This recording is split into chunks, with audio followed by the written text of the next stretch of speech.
तो यहाँ से हम कवर करने जा रहे हैं मैथमेटिक्स 1 का पूरा समरी, जिसे हम लेक्चर्स में ब्रेक करके देखेंगे। एंड प्रीवियस लेक्चर में आपने सिलेबस तो देख ही लिया था, तो उसी सिलेबस के अकॉर्डिंग हम लोग चलेंगे।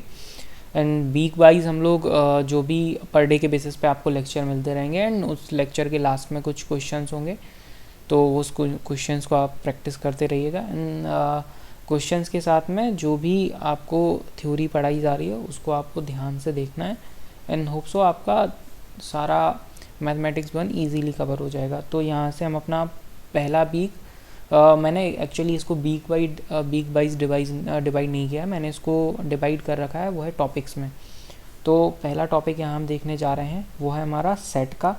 तो सेट का पहला टॉपिक हम करने जा रहे हैं। तो सेट से पहले इसमें कुछ बेसिक नंबर सिस्टम्स के बारे में बताया गया है, तो पहले वो देख लेते हैं, उसके बाद फिर नेक्स्ट हम लोग आगे मूव करेंगे सेट के लिए।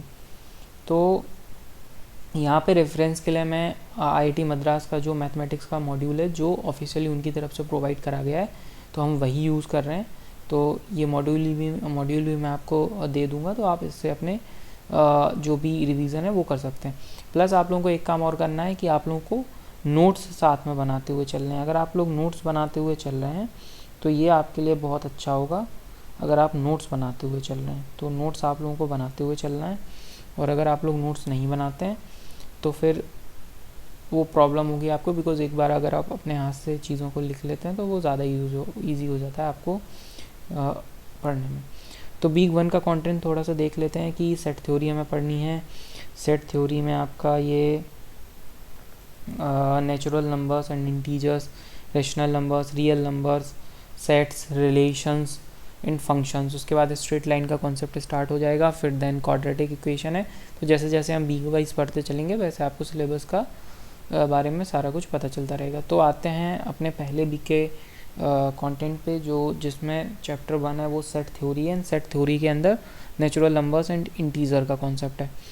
तो सबसे पहले देख लेते हैं कि नेचुरल नंबर्स क्या होते हैं। तो ये तो हम बचपन से पढ़ते आ रहे हैं, ये सबको पता है कि जो नंबर्स 0 से स्टार्ट होते हैं। अच्छा, यहाँ पे हम IITN के कॉन्सेप्ट से जो नेचुरल नंबर्स हैं हम उसमें 0 को भी काउंट करते हैं, ठीक है। तब जाके वो नेचुरल नंबर्स उनको n से डिनोट करते हैं। वैसे आप सबने पढ़ा होगा कि होल नंबर 0 से स्टार्ट होता है, बट यहाँ पे नेचुरल नंबर्स को ये लोग 0 से कंसीडर करते हैं। तो यहाँ से 0 से लेके जो भी सारे नंबर्स हैं उनको यहाँ पे कंसीडर करा जा रहा है। तो 0 से लेके इन्फिनिटी तक वो तो डॉट डॉट डॉट आप देख ही रहे हैं। तो जहाँ तक जाने वाले नंबर्स हैं ये सब नेचुरल नंबर्स होते हैं। नेक्स्ट देख लेते हैं इंटीजर्स को। तो इंटीजर्स तो सबको पता ही है कि जो बचपन से हम लोग सब पढ़ते आ रहे हैं कि इंटीजर्स क्या होते हैं। तो वही इंटीजर का कॉन्सेप्ट यहाँ पे लिखा हुआ है। एंड वही कि नेगेटिव नंबर्स 0 एंड जो पॉजिटिव नंबर्स को कंटेन करके चलते हैं वो इंटीजर्स होते हैं। तो एग्जांपल तो लिखा ही है। चलो, इंटीजर्स के ऊपर हम अर्थमेटिक ऑपरेशंस कर सकते हैं। तो अर्थमेटिक ऑपरेशंस एडिशन हो गया, यहाँ पे आपका सब्सट्रैक्शन हो गया, यहाँ पे आपका ये मल्टीप्लिकेशन हो गया, एंड अगर मैं बात करूँ तो ये डिवीज़न हो गया। तो ये बेसिक आपके पास सारे ऑपरेशन आप लिखे हुए हैं। इसके बाद अगर मैं बात करता हूँ मॉड्यूलस की, तो एक आपका मॉड्यूलो सबसे इम्पॉर्टेंट एक जो पढ़ने की ज़रूरत है। वैसे बहुत से सारे लोगों को लगभग पता होगा, बट एक बार इसको रिवाइज़ कर लेते हैं, बिकॉज ये मॉड्यूलो के बेसिस पे बहुत सारे कॉन्सेप्ट यहाँ पे हमें देखने को मिलते हैं। तो मॉड्यूलो की बात करते हैं। तो मॉड्यूलो में जैसे मॉड एक ऑपरेटर होता है। सपोज़ यहाँ एग्जांपल में नीचे देखिए, यहाँ लिखा हुआ है 10 mod 3 = 1। तो 10 mod 3 का मतलब क्या होता है? 10 mod 3 का मतलब है कि मॉड ऑपरेटर हमें क्या रिटर्न करता है, जो भी रिमाइंडर बचता है। अगर हम 3 से डिवाइड करते हैं 10 को, तो 3 3 ज़ा 9 एंड 1 रिमाइंडर बचता है, तो वो रिमाइंडर को हम यहाँ पे लिख देते हैं। ये मॉडुलस ऑपरेटर का काम होता है। 10 mod 3 = 1। ये मॉडुलस हमें मॉड ऑपरेटर यहाँ पे मॉड्यूलो प्रोवाइड कर रहा है, ठीक है।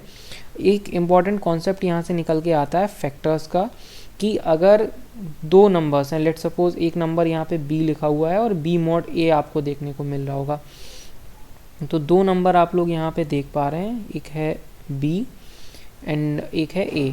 b mod a लिखा हुआ है, इसका मतलब है हम ए से डिवाइड कर रहे हैं बी को, और रिमाइंडर क्या आ रहा है, 0 आ रहा है। यही तो हमें इससे पता चल रहा है, यही तो हमें देखने को मिल रहा है कि हम ए से डिवाइड कर रहे हैं बी को एंड हमें देखने को क्या मिल रहा है, 0।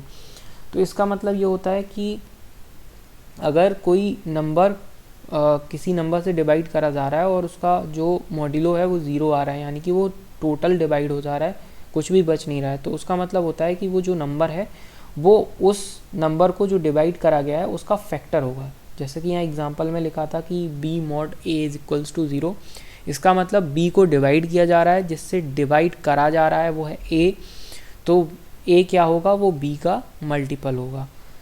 तो ऑब्वियस सी बात है कि अगर 10 है एंड 10 mod 2 आप करेंगे तो 0 आएगा, बिकॉज सबको पता है कि 10 जो है वो 2 से टोटल डिवाइड हो जाता है और 2 एक फैक्टर या मल्टीपल हो जाएगा। तो हम कह सकते हैं कि फैक्टर या फिर मल्टीपल 2 हमारा निकल के आता है जब हम 10 को डिवाइड करते हैं। तो 10 का मल्टीपल या 10 का फैक्टर क्या है, वो 2 है।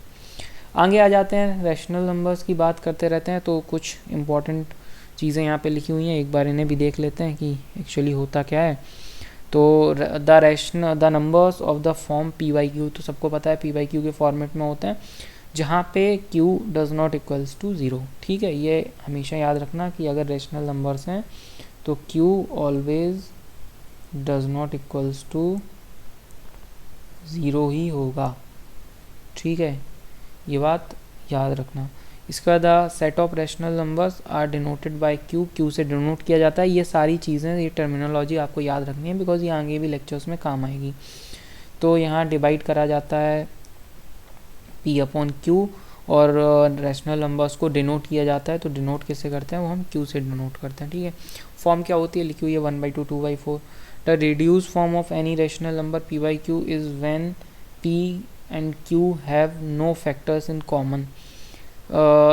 सबको ये बात भी पता होगी कि ये सबसे ज़्यादा रिड्यूस फॉर्म क्या होती है किसी भी रैशनल नंबर की। सपोज 2/4 लिखा हुआ है, तो 2/4 लिखा हुआ है तो ये इसकी सबसे ज़्यादा रिड्यूस फॉर्म नहीं लिखी हुई है। हम इसको अभी भी इसमें कुछ कॉमन फैक्टर है, तो 2/4 में यहाँ पे हम देख पा रहे हैं कि यहाँ पे जो कॉमन फैक्टर है वो है, जब हम 2 को कॉमन ले लेंगे ऊपर से और नीचे से, तो हमारे पास 1/2 आ जाएगा।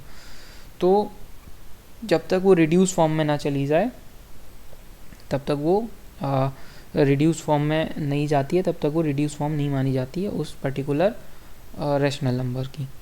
चलो तो आगे बात करते हैं। इसके बाद रैशनल नंबर्स, लास्ट है कि rational numbers are extended natural numbers. हाँ, बिकॉज देखो जितने भी नेचुरल नंबर्स हैं वो सारे रैशनल नंबर्स ही होते हैं, बिकॉज उनके सबके डिवाइड में अपॉन में 1 होता है, 2/1 3/1, जिससे कोई फ़र्क नहीं पड़ता है उस नेचुरल नंबर को। तो जितने भी आपके नेचुरल नंबर्स हैं वो रैशनल नंबर्स हैं। तो हम कह सकते हैं एक तरीके से कि जो रैशनल नंबर्स होते हैं, जो हमारे रैशनल नंबर्स हैं, वो सारे क्या होते हैं, वो रैशनल नंबर्स हमारे जो रैशनल नंबर है वो एक तरीके से कह सकते हैं कि नेचुरल नंबर्स रैशनल नंबर्स का हमारा सबसेट है। चलो जब सेट पढ़ेंगे तो इस बात को भी आपको आगे बताया जाएगा। अब बात करते हैं ग्रेटेस्ट कॉमन डिवाइज़र की। क्या है ग्रेटेस्ट कॉमन डिवाइज़र, तो इसकी बात करते हैं। The greatest common divisor GCD से जिसे रिप्रेजेंट करते हैं of non zero integers p and q is the greatest positive integer k such that k is a divisor of both p and q। देखो दो नंबर्स अगर आपको simultaneously दिए जा रहे हैं, ठीक है, दो नंबर्स को देख लेते हैं। अब दो नंबर्स आपको कौन कौन से दिए गए हैं, तो यहाँ पे देखिए कि दो नंबर्स आपको दिए गए हैं 9 एंड 12। तो 9 एंड 12 में अगर हम किसी नंबर से डिवाइड करते हैं तो उस कैटेगरी में सबसे बड़ा नंबर जिससे 9 एंड 12 दोनों डिवाइड हो रहे हैं, तो देखो 1 से डिवाइड करके देखते हैं तो 1 का तो मानते नहीं है क्योंकि उससे तो सारे नंबर्स डिवाइड होते हैं। 2 से करके देखेंगे तो 2 से 12 तो डिवाइड हो रहा है, लेकिन उससे 2 से 9 डिवाइड नहीं हो रहा है, तो 2 नहीं होगा। 3 करके देखते हैं तो 3 3 9 है एंड 3 4 12 है। इसके बाद तो कोई नंबर है नहीं, 4 से डिवाइड होगा नहीं, 5 से डिवाइड होगा नहीं, तो ग्रेटेस्ट कॉमन डिवीज़र क्या हो गया, वो 3 हो गया हमारा। ठीक है, अब अगर मैं बात करता हूँ कि 15 एंड 45 की, तो जब 15 एंड 45 के बारे में डिस्कस करते हैं तो सबसे पहले 3 से करके देखते हैं। तो जब हमने 3 से 15 को डिवाइड किया तो 3 5 ज़ा 15 होता है, तो 5 टाइम्स डिवाइड हो गया 3 से 15। ठीक है, और अगर मैं 45 को डिवाइड करने जाता हूँ तो 15 टाइम्स में 45 भी डिवाइड हो जाएगा 3 से, लेकिन क्या ये ग्रेटेस्ट कॉमन डिविज़र है 15 एंड 45 का? नहीं है। क्यों नहीं है? उसके पीछे एक रीज़न है, इस वजह से नहीं है बिकॉज ये सबसे बड़ा डिवीज़र नहीं है। इसके बाद भी अगर हम डिवाइड करते हैं तो हम 4 से तो डिवाइड होगा नहीं, बट अगर एटलीस्ट हम 5 से डिवाइड करते हैं तो 5 से वो डिवाइड हो जाता है, जिसकी वजह से हम कह सकते हैं कि जो 5 होगा वो हमारा ग्रेटेस्ट कॉमन डिवीज़र होगा। लेकिन अभी भी हम 5 से ऊपर भी जा सकते हैं, हम 6, 7 डिवाइड करके देखेंगे जब तक हमें ग्रेटेस्ट कॉमन डिवीज़न नहीं मिल जाता। तो लास्ट में जब हम 15 से डिवाइड कर रहे होंगे तो 15 से 15 1 टाइम्स डिवाइड होगा एंड 45 3 टाइम्स डिवाइड होगा, तो जो 15 होगा वो 15 एंड 45 का ग्रेटेस्ट कॉमन डिवीज़र होगा। ये बात आई थिंक सब लोगों को समझ में आ गई होगी। अब बात करते हैं यहाँ से रियल नंबर्स की। रियल नंबर्स क्या है? रियल नंबर्स किससे मिलके बने होते हैं, इस चीज़ के बारे में बात करते हैं। ठीक है, तो रियल नंबर्स में सबसे पहली डेफिनेशन आती है इरेशनल नंबर्स की। तो the numbers that can not be written in the form of p by q where p and q are integers and called irrational numbers. वो नंबर्स जिन्हें हम p अपॉन q के form में नहीं denote कर सकते हैं, वो सारे नंबर जिन्हें हम p अपॉन q के फॉर्म में नहीं लिख सकते हैं, नहीं रिप्रेजेंट कर सकते हैं, वो सारे नंबर्स क्या होते हैं? वो सारे नंबर होते हैं इरेशनल नंबर्स, जिन्हें हम p अपॉन q की फॉर्मेट में डिनोट नहीं कर सकते हैं। ठीक है, तो ये बात भी सबको पता होगी। अब वो नंबर्स कौन कौन से होते हैं इसका एग्जांपल देख लेते हैं। तो वो नंबर्स हैं √2, √3, जिन्हें हम p अपॉन q के फॉर्मेट में डिवाइड नहीं कर सकते हैं। अच्छा, अब किसी के दिमाग में आ रहा होगा तो √2 अपॉन 1 तो लिख सकते हैं, बट नहीं, वो रैशनल नंबर नहीं है। Integers are rational, positive integers are rational, also the negative integers also the rational numbers, but √2 √3 are not the rational numbers, ये rational होते हैं। पाई, जैसे पाई की वैल्यू जब हम डिवाइड करते हुए जाते हैं तो 3.14 हम लिखते हैं, बट उसके बाद भी कई सारे नंबर आते जाते हैं, तो वो क्या होते हैं? वो रैशनल नंबर नहीं है। अब बात करते हैं रियल नंबर्स की। पहले हमने रियल नंबर्स में हमने देखा इरेशनल नंबर्स को, अब हम देखते हैं यहाँ पे रियल नंबर्स को। All the rational numbers including the irrational numbers are called real numbers. तो रियल नंबर क्या है? रियल नंबर एक टाइप से पूरा का पूरा आपका सेट है जिसके अंदर रेशनल नंबर्स भी आते हैं, इरेशनल नंबर्स भी आते हैं। रेशनल नंबर्स के अंदर आपके इंटीजर्स भी आते हैं, ठीक है। इरेशनल नंबर्स के अंदर आपके √2 √3 पाई जैसी वैल्यूज़ आती हैं। तो एक तरीके से हमने सारे नंबर्स को कंटेन कर लिया, वो हो गए हमारे रियल नंबर्स, ठीक है। अब आगे कॉन्सेप्ट आता है सेट्स का। सेट्स क्या है? तो सेट, अब ये डेफिनेशन तो सबको पता है कि set is a collection of well defined element. अब ये डेफिनेशन तो सबको आती है। अब थोड़ा सा डिटेल में पढ़ के देखते हैं कि एक्चुअली में सेट है क्या। चलो, तो अब यहाँ पे कुछ एग्जांपल्स लिखे हुए हैं फाइनाइट सेट के बारे में। तो the set of natural numbers, तो देखो सेट को सबको पता है कि रिप्रेजेंट हम किससे करते हैं। सेट को हम लोग रिप्रेजेंट करते हैं इन कर्ली ब्रेसेस से, ठीक है। तो जब हम सेट को रिप्रेजेंट करने जाते हैं तो हम इस टाइप के ब्रेसेस में सेट को रिप्रेजेंट कर देते हैं, ठीक है। The set of natural numbers less than 10, तो हमें ऐसे एलिमेंट्स का कलेक्शन लिखना है। सेट क्या है? कलेक्शन। तो ऐसे एलिमेंट का कलेक्शन लिखना है जो सारे 10 से छोटे हैं। तो 0 से हमने स्टार्ट किया एंड हम कहाँ तक लेके गए? Natural numbers. नेचुरल नंबर्स यहाँ कहाँ से स्टार्ट होते हैं? 0 से भी बताया था आपको पीछे। तो हमने जाके उसको 9 तक लिख दिया। तो ये सेट हो गया less than 10, the set of natural numbers less than 10 का। तो ये सब फाइनाइट सेट्स हैं। और ये फाइनाइट सेट्स कैसे हैं? बिकॉज इनमें जो वैल्यूज़ हैं वो सारी वैल्यूज़ आपकी फाइनाइट है, कोई भी इन्फिनिटी तक नहीं जा रही है, ठीक है। The set of all month in a year, तो ये सारे हमने मंथ्स का सेट बना दिया जनवरी से लेकर दिसंबर तक। The set of all days of the week, तो सारे वीक डेज का हमने कलेक्शन बना दिया, ठीक है। यहाँ से स्टार्ट किया और ये यहाँ तक हमने एंड कर दिया, ठीक है। अब आते हैं the set of all even natural numbers. All even natural numbers की जब बात करते हैं तो इसमें वैल्यू कहाँ चली जाती है? Even, all even natural numbers. तो ऑल इवन नेचुरल नंबर्स में जो हम बात कर रहे हैं तो जो हमारी वैल्यू है वो इन्फिनिटी तक चली जाती है, ठीक है। क्योंकि तुमने क्या करा, सारे इवन नेचुरल नंबर्स का सेट बना दिया। अब सारे इवन नेचुरल नंबर्स का अगर सेट बनाया जाएगा तो वैल्यू तो इन्फिनिटी तक जाएगी वो, क्योंकि सारे नेचुरल नंबर्स को तो काउंट कर नहीं सकते हैं, तो वैल्यू इन्फिनिटी हो गई। अब देख लेते हैं कि the set of integers z, तो सारे इंटीजर्स का सेट भी क्या हो जाएगा, वो भी एक तरीके से क्या हो गया, वो भी एक तरीके से रेशनल, वो भी एक तरीके से सेट हो गया जो कि इन्फिनिट वैल्यू कंटेन करता है। ठीक है, अब आगे बात करते हैं, इन्फिनिटी सेट हो गया। अब देखो जो आइटम्स हैं एक सेट में वो क्या कहलाते हैं, एलिमेंट कहलाते हैं। तो ये बात तो सबने देखी हुई है, ये वाला पॉइंट तो ठीक है। Order is not important in a set, order important नहीं है। अगर मैं 4 को यहाँ ले आऊँ, इस 6 को यहाँ ले जाऊँ, या फिर मैं इस 10 को बीच में ले आऊँ 4 और 6 के, तो ऑर्डर इम्पॉर्टेंट नहीं है, बट वैल्यूज सारी होनी चाहिए, वैल्यू हम कोई भी लीव नहीं कर सकते हैं। Duplicate in a set does not matter, अगर मैं इस 2 को कितनी बार लिख दूँ, 2 बार लिख दूँ, 3 बार लिख दूँ, तो उसका कोई मतलब नहीं है। इसलिए हम लोग सेट में जो भी वैल्यूज़ लिखते हैं वो हम 1 टाइम लिखते हैं। तो ज़रूरी नहीं है कि आप सेट में सारी वैल्यूज़ को रिपीट करें, तो सेट में वैल्यूज़ को रिपीट नहीं करा जाता है। अगर 2-3 बार आ रहा है तो हम फिर उसको एक बार ही लिख देते हैं।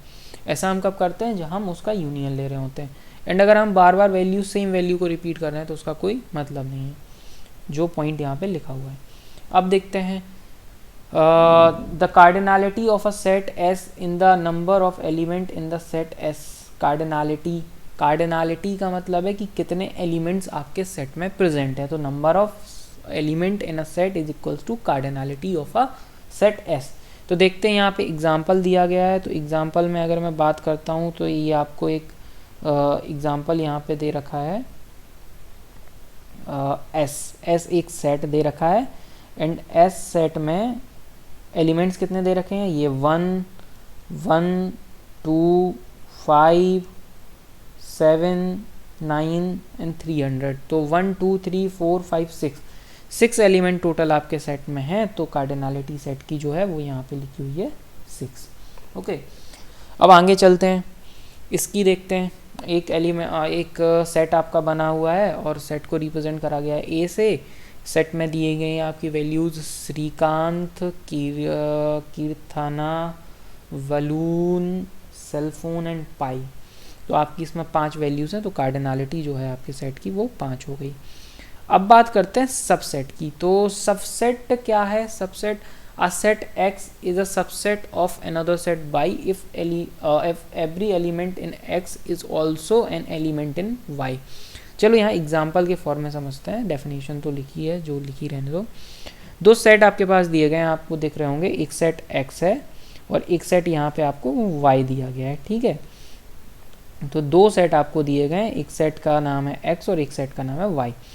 तो हम कह रहे हैं कि x is a subset of y। Represent कैसे करते हैं, ऐसे करते हैं कुछ, ये आपको ऊपर डिनोशन जो इसका साइन है वो यहाँ पे बना हुआ है। तो x is a subset of y, लेकिन कैसे, कंडीशन क्या है कि जो x के सारे एलिमेंट हैं अगर वो y में प्रेजेंट हैं, ठीक है ना। तो देखो यहाँ पे जितने x में एलिमेंट हैं वो सारे एलिमेंट y में यहाँ पे प्रेजेंट हैं, और अगर जब ये y में सारे एलिमेंट्स यहाँ पे प्रेजेंट हैं तो हम क्या कहेंगे कि x is a subset of y। नीचे देखें, नीचे यहाँ पे x है। अब x में कौन कौन से एलिमेंट हैं, 4, 16, 32 एंड 64। ठीक है, एंड y में कौन से एलिमेंट है, y में एलिमेंट है 64, 16, 32 एंड 4। तब भी हम क्या कह सकते हैं, x is a subset of y, चाहे नंबर्स बराबर हों या कम हों, लेकिन जितने भी एलिमेंट x में हैं अगर वो y में प्रेजेंट हैं, इसका मतलब है कि जो हमारा सेट है x, उसका जो सबसेट जो उसका सुपर सेट है, अभी सुपर सेट का कॉन्सेप्ट भी देखेंगे, पहले सबसेट सुन लेते हैं, कि जो x है वो सबसेट है y का, क्योंकि x में जितनी वैल्यूज़ प्रेजेंट हैं वो सारी की सारी वैल्यूज़ y में भी प्रेजेंट है। ठीक है, अब सेट के फॉर्मेट में सेट की थ्रू हम लोग समझ लेते हैं कि जो हमने नेचुरल नंबर्स लिए थे, जो हमने इंटीजर्स लिए थे, जो हमने रैशनल नंबर्स लिए थे, जो हमने रियल नंबर्स लिए थे, वो क्या है। ठीक है, तो सेट और प्रॉपर सेट के फॉर्मेट में समझते हैं कि ये एक्चुअली में होता क्या है।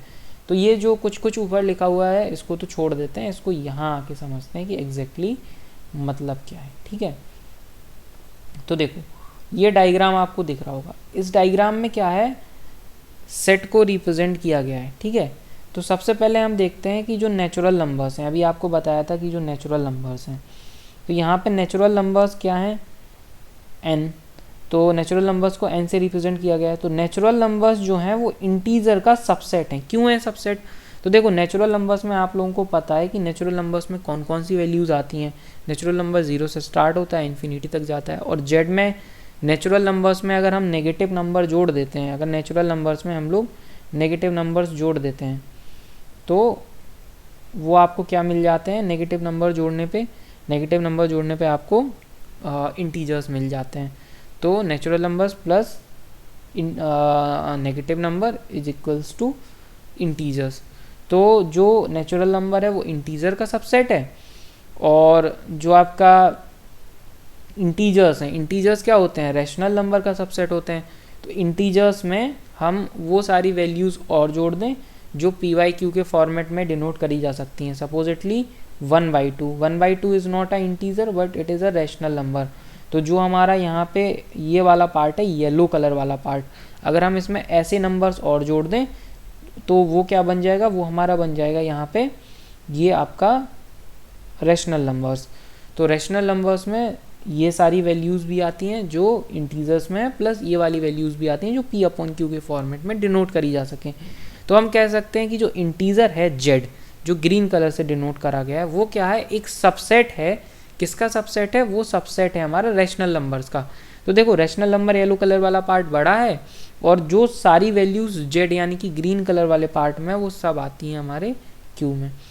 अब बात कर लेते हैं हम रियल नंबर्स की। तो आपको तो पता ही है कि जितने नंबर्स हैं, चाहे वो रैशनल हो चाहे वो आपके इरेशनल नंबर्स हों, वो सारे आपके क्या होते हैं, रियल नंबर्स होते हैं। तो चाहे वो PYQ के फॉर्मेट में डिनोट करे जा सके या नहीं, एक तरीके से हम कह सकते हैं कि जो रियल नंबर है उसका सबसेट क्या है, Q है। और Q यहाँ पे क्या है, वो है हमारा रियल नंबर, वो है हमारा रैशनल नंबर। यहाँ पे एक आइडेंटिटी यहाँ पे एक दी गई थी जो जिसे हम लोग देख सकते हैं कि n is a subset of Z, Z is a subset of Q and Q is a subset of R।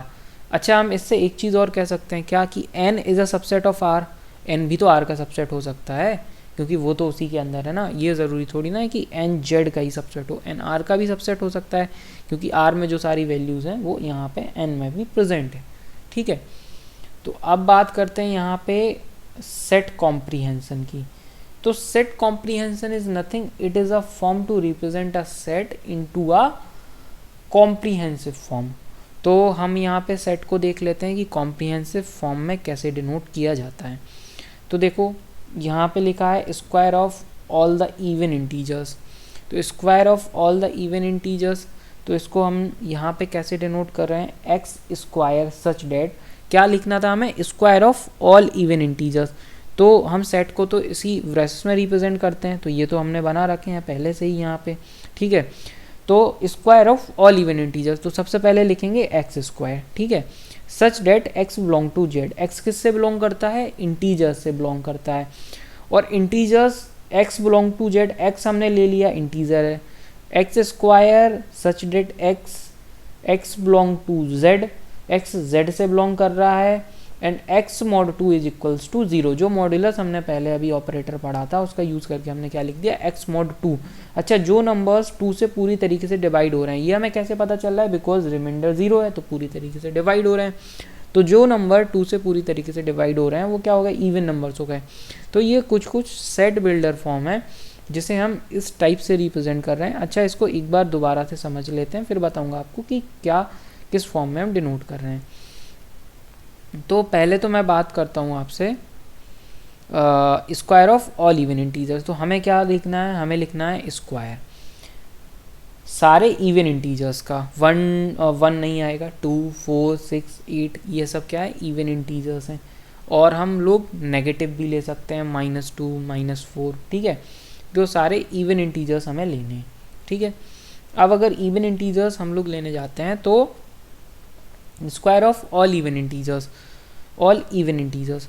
तो स्क्वायर चाहिए तो उसके लिए हमने लिखा एक्स स्क्वायर, सच डेट लगाया। अब एक्स अगर यहाँ पे हम लोग इंटीजर ले रहे हैं तो हमने क्या किया कि x बिलोंग टू z किया। x किसको बिलोंग कर रहा है, x z को बिलोंग कर रहा है। z क्या है, इंटीजर है, इंटीजर को रिप्रेजेंट कर रहा है। एंड कॉमा लगा के हमने लिखा x mod 2। x हमें कौन सा वाला चाहिए, x हमें चाहिए mod 2 वाला, जिससे जो 2 से पूरी तरीके से डिवाइड हो रहा हो, तो उससे क्या आ जाएगा, इवन नंबर्स आ जाएंगे।